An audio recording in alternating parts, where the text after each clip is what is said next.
This is the park where I learned some of my biggest lessons in filmmaking. It was right here from my very first client project.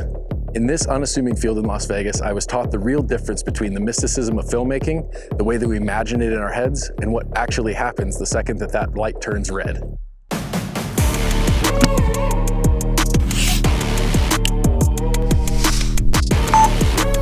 Because you can have all of the details planned out, every shot list, multiple batteries charged, and it doesn't matter. The world is going to throw you some curveballs. It forces you to stop being a planner and start being an improviser. Today, I'm breaking down that first project, the plan, the gear, the mistakes, and how I actually got it done.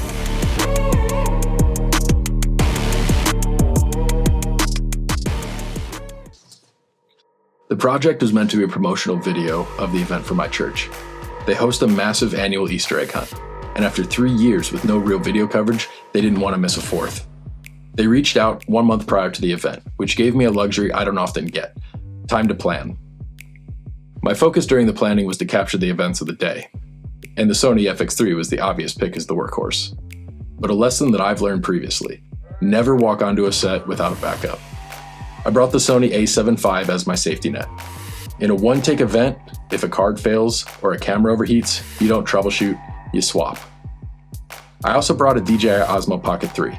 My wife and second camera operator Courtney was a little intimidated by the complexity of the a7 IV, so the Pocket 3 was the perfect grab-and-go tool for her to snag a second perspective of the kids during the hunt. To keep me on the move, I also added a DJI RS5 gimbal.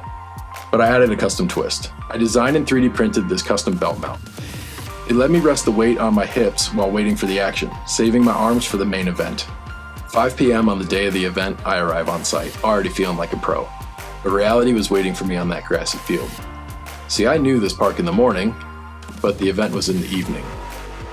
The sun was much lower than I'd ever seen it here. Adding to this challenge, Courtney volunteered to help out at the sign-up table. For just about 90% of the event, I was running solo. That means just me, the FX3 on my gimbal, and 200 kids ready to charge.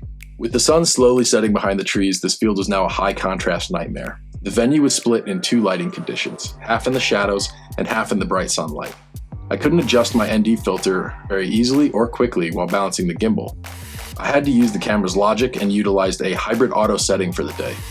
I set my exposure compensation to plus 1.7 following the expose to the right principles for Sony S-Log, and my aperture set to auto. In doing this, I was able to keep my ISO at 800 and maintain a 180-degree shutter angle. I dialed the ND so I was wide open at f2.8 in the shadows, and then when I swung the camera back into direct sunlight, the camera stopped back down to f16 to maintain the plus 1.7 EV level. I had improvised in that moment and chose a shifting depth of field over a ruined exposure. But the biggest curveball of the project didn't happen in the field. It happened in the edit. I had accidentally left the Osmo Pocket 3 in HDR and auto exposure.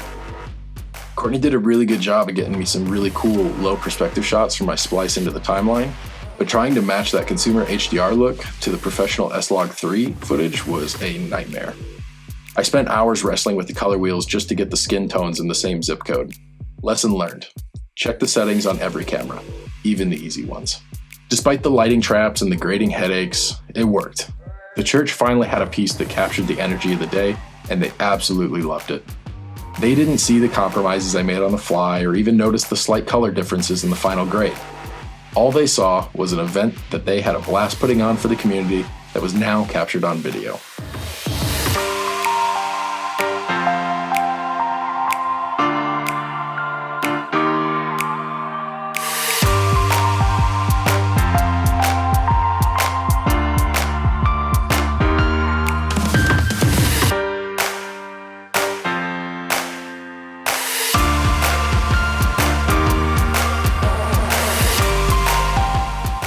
So what were the final lessons that I learned on this project?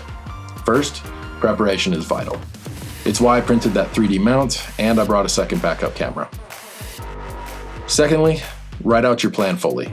Don't forget to include details like the time of day so that any flaws can be highlighted sooner. And lastly, flexibility is what's going to get the job done. If you're starting your first project, or this is one of many, don't be afraid to break the rules of cinematography just to save the shot. Thanks for watching my video. If you guys want to see some more gear breakdowns or some more project deep dives, go ahead and hit that subscribe button. For now, I'll catch you guys in the next one.